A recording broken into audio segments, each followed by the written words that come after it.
ನಮಸ್ಕಾರ ಸ್ನೇಹಿತರೆ, ಮೊದಲಿಗೆ ನಿಮಗೆಲ್ಲರಿಗೂ ನನ್ನ ಯೂಟ್ಯೂಬ್ ಚಾನಲ್ಗೆ ಸ್ವಾಗತ ಸುಸ್ವಾಗತ. ಮೊನ್ನೆ ಅಂದರೆ ಭಾನುವಾರ ಗುಜರಾತ್ ಟೈಟನ್ಸ್ ಅವರು ಡೆಲ್ಲಿ ಕ್ಯಾಪಿಟಲ್ಸ್ ಮುಂದೆ ಪಂಜಾಬ್ ಕಿಂಗ್ಸ್ ಅವರು ಕೂಡ 6 ರನ್ ಸೋಲಿಸಿದ ಮೇಲೆ ಇಲ್ಲಿ RCB, GT ಮತ್ತು ಪಂಜಾಬ್ ಕಿಂಗ್ಸ್ ಮೂರೂ ತಂಡ ಕೂಡ ಪ್ಲೇ ಆಫ್ಸ್ಗೆ ಕ್ವಾಲಿಫೈ ಆಗಿದೆ. ಅಂದರೆ GT ಬಳಿ 18 ಪಾಯಿಂಟ್ಸ್ ಇದ್ದು ನಂಬರ್ 1 ಪೊಸಿಷನ್ ಅಲ್ಲಿ ಇದೆ. ಇನ್ನೊಂದು ಕಡೆ RCB ಮತ್ತು ಪಂಜಾಬ್ ಕಿಂಗ್ಸ್ ತಲಾ 17 ಪಾಯಿಂಟ್ಸ್ ಜೊತೆಗೆ 2ನೇ ಮತ್ತು 3ನೇ ಕ್ರಮಾಂಕದಲ್ಲಿ ಪಾಯಿಂಟ್ಸ್ ಟೇಬಲ್ ಅಲ್ಲಿ ರಾರಾಜಿಸುತ್ತಾ ಇದೆ. ಆದರೆ ನಮಗೆಲ್ಲರಿಗೂ ಗೊತ್ತಿದೆ, RCBಯ ಮುಖ್ಯವಾದ ಗೋಲ್ ಪ್ಲೇ ಆಫ್ಸ್ಗೆ ಕ್ವಾಲಿಫೈ ಆಗುವುದು ಮಾತ್ರವಲ್ಲ, ಬದಲಿಗೆ ಟಾಪ್ 2 ಅಲ್ಲಿ ಬರುವುದು.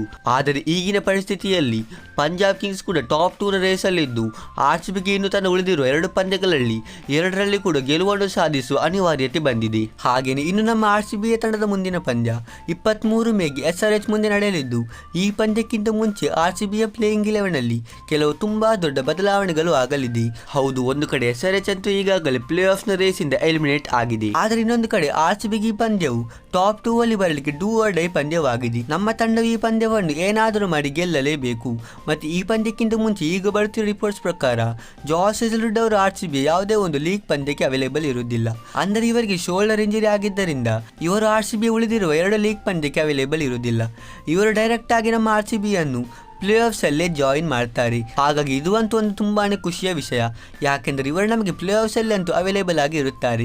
ಇವರು ನಮಗೆ ಹೆಚ್ಚು ಅಗತ್ಯ ಇರುವುದೇ ಪ್ಲೇ ಆಫ್ಸ್ ಅಲ್ಲಿ. ಆದರೆ ಇನ್ನೊಂದು ಕಡೆ SRH ಮತ್ತು LSCಯ ಮುಂದಿನ ಪಂದ್ಯಕ್ಕೆ ಇವರು ಅನ್ಅವೈಲೇಬಲ್ ಆಗಿರುವುದರಿಂದ ನಮ್ಮ ಪ್ಲೇಯಿಂಗ್ 11ನಲ್ಲಿ ಕೆಲವು ತುಂಬಾ ದೊಡ್ಡ ಬದಲಾವಣೆಗಳು ಆಗಲಿದೆ.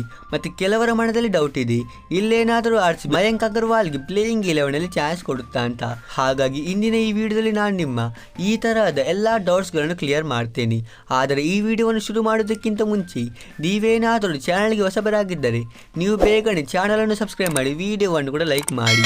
ಇನ್ನೂ ತಡ ಮಾಡದೆ ಬೇಗನೆ ವಿಡಿಯೋವನ್ನು ಸ್ಟಾರ್ಟ್ ಮಾಡೋಣ. ಸೊ ಮೊದಲಿಗೆ ನಾವಿಲ್ಲಿ ನಮ್ಮ RCBಯ ತಂಡದ ಓಪನರ್ಸ್ ಬಗ್ಗೆ ಮಾತಾಡೋದಾದರೆ, ನಮಗೆ SRH ಮುಂದಿನ ಪಂದ್ಯದಲ್ಲಿ ಕೂಡ ಓಪನಿಂಗ್ ಅಲ್ಲಿ ಯಾವುದೇ ಒಂದು ಬದಲಾವಣೆ ನೋಡಲಿಕ್ಕೆ ಸಿಗುವುದಿಲ್ಲ. ಅಂದರೆ ಎಂದಿನ ತರ ನಮಗೆ ವಿರಾಟ್ ಕೊಹ್ಲಿ ಮತ್ತು ಫಿಲ್ ಸಾಲ್ಟ್ ಅವರೇ ಓಪನಿಂಗ್ ಮಾಡ್ತಾ ನೋಡಲಿಕ್ಕೆ ಸಿಗ್ತಾರೆ. ಯಾಕೆಂದ್ರೆ ಇವರಿಬ್ಬರಂತೂ ನಮ್ಮ RCBಯ ತಂಡದ ಬೆಸ್ಟ್ ಓಪನರ್ಸ್ ಅಂತಾನೆ ಹೇಳ್ಬಹುದು. ಇವರಿಬ್ಬರು ಸ್ಟಾರ್ಟಿಂಗ್ ಅಲ್ಲಿ ಅಗ್ರೆಸಿವ್ ಆಗಿ ಬ್ಯಾಟಿಂಗ್ ಆಡಿ ಉತ್ತಮವಾದ ಸ್ಟಾರ್ಟ್ ಅನ್ನು ಕೊಡುತ್ತಿರುವುದರಿಂದಲೇ ನಮ್ಮ RCBಯ ತಂಡ ಇಷ್ಟು ಉತ್ತಮವಾದ ಪ್ರದರ್ಶನವನ್ನು ಕೊಡ್ತಾ ಇದೆ. ಇದರ ನಂತರ ನಮಗೆ ನಂಬರ್ 3 ಅಲ್ಲಿ ಸ್ವಸ್ತಿಕ್ ಚಿಕ್ಕಾರ್ ಅವರು ನೋಡ್ಲಿಕ್ಕೆ ಸಿಗುತ್ತಾರೆ. ಹೌದು, ತುಂಬಾ ಮಂದಿ ಹೇಳ್ತಾ ಇದ್ದರು RCB ಇಲ್ಲಿ ನಂಬರ್ 3 ಅಲ್ಲಿ ಮಯಾಂಕ್ ಅಗರ್ವಾಲ್ಗೆ ಚಾನ್ಸ್ ಕೊಡಬಹುದಂತ. ಆದರೆ ನನ್ನ ಪ್ರಕಾರ ಸ್ವಸ್ತಿಕ್ ಚಿಕ್ಕಾರ್ನಿಗೆ ಚಾನ್ಸ್ ಕೊಡಬೇಕು. ಯಾಕೆಂದ್ರೆ ಇವರಿಗೆ RCB ಒಂದೂ ಸಲ ಚಾನ್ಸ್ ಕೊಡಲಿಲ್ಲ. ನಂತರ ನಂಬರ್ 4 ಅಲ್ಲಿ ನಮಗೆ ಎಂದಿನ ತರ ಕ್ಯಾಪ್ಟನ್ ರಜತ್ ಪಟಿದಾರ್ ಅವರು ನೋಡಲಿಕ್ಕೆ ಸಿಗುತ್ತಾರೆ. ಮತ್ತು 5 ಅಲ್ಲಿ ಜಿತೇಶ್ ಶರ್ಮಾ, 6 ಅಲ್ಲಿ ಕೃಣಾಲ್ ಪಾಂಡ್ಯ, 7 ಅಲ್ಲಿ ಟಿಮ್ ಡೇವಿಡ್ ಮತ್ತು 8 ಅಲ್ಲಿ ರೊಮಾರಿಯೋ ಶೆಫರ್ಡ್ ಅವರು ನೋಡಲಿಕ್ಕೆ ಸಿಗುತ್ತಾರೆ. ಇದು ಆಗಲಿದೆ ನಮ್ಮ RCBಯ ತಂಡದ SRH ಮುಂದಿನ ಪಂದ್ಯಕ್ಕೆ ಬ್ಯಾಟಿಂಗ್ ಆರ್ಡರ್. ನನ್ನ ಪ್ರಕಾರ ಅಂತೂ ಪ್ಲೇಯಿಂಗ್ 11ನಲ್ಲಿ ಜಾಕೋಬ್ ಬೆಥೆಲಿಗೆ ಕೂಡ ಚಾನ್ಸ್ ಸಿಗೋದು ಡೌಟ್.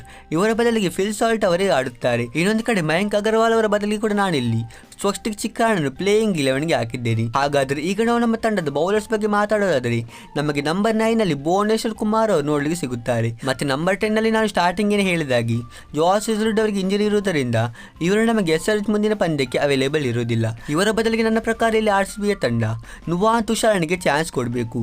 ಯಾಕೆಂದ್ರೆ ಇವರೊಬ್ಬ ಉತ್ತಮವಾದ ಶ್ರೀಲಂಕಾದ ಫಾಸ್ಟ್ ಬೌಲರ್ ಮತ್ತು ಇವರ ಬಳಿ ಬೌಲಿಂಗ್ ಅಲ್ಲಿ ತುಂಬಾನೇ ವೇರಿಯೇಷನ್ಸ್ ಗಳು ಕೂಡ ಇದೆ. ಹಾಗಾಗಿ ನಾನು ಅಂತ ಇಲ್ಲಿ ಇವರಿಗೆ ಚಾನ್ಸ್ ಕೊಡ್ತೇನೆ. ಮತ್ತೆ ನಂಬರ್ 11 ಅಲ್ಲಿ ದಯಾಲ್. ಹಾಗಾದರೆ ಇದು ಆಗಲಿದೆ ನನ್ನ ಪ್ರಕಾರ SRH ಮುಂದಿನ ಪಂದ್ಯಕ್ಕೆ ಸ್ಟಾರ್ಟಿಂಗ್ ಪ್ಲೇಯಿಂಗ್ 11. ಮತ್ತೆ RCB ಇಲ್ಲಿ ಆಸ್ ಇಂಪ್ಯಾಕ್ಟ್ ಪ್ಲೇಯರ್ ಸುಯಶ್ ಶರ್ಮಾ ಅವರನ್ನು ಉಪಯೋಗಿಸಲಿದೆ. ನಿಮಗೇನಿಸುತ್ತೆ, SRH ಮುಂದಿನ ಪಂದ್ಯಕ್ಕೆ RCBಯ ಪ್ಲೇಯಿಂಗ್ 11ನಲ್ಲಿ ಬೇರೆ ಏನಾದರೂ ಚೇಂಜ್ ಆಗಬಹುದಾ? ನೀವು ನನಗೆ ಇಲ್ಲಿ ಕಮೆಂಟ್ ಬಾಕ್ಸ್ ಅಲ್ಲಿ ಕಮೆಂಟ್ ಮಾಡಿ ತಿಳಿಸಿ. ಮತ್ತೆ ಈ ವಿಡಿಯೋದಲ್ಲಿ ಇಷ್ಟೇ. ನಾವು ಸಿಗೋಣ ಹೀಗೆ ಮುಂದಿನ ಇಂಟ್ರೆಸ್ಟಿಂಗ್ ವಿಡಿಯೋದಲ್ಲಿ. ಅಷ್ಟರವರೆಗೆ ಬೈ ಬಾಯ್.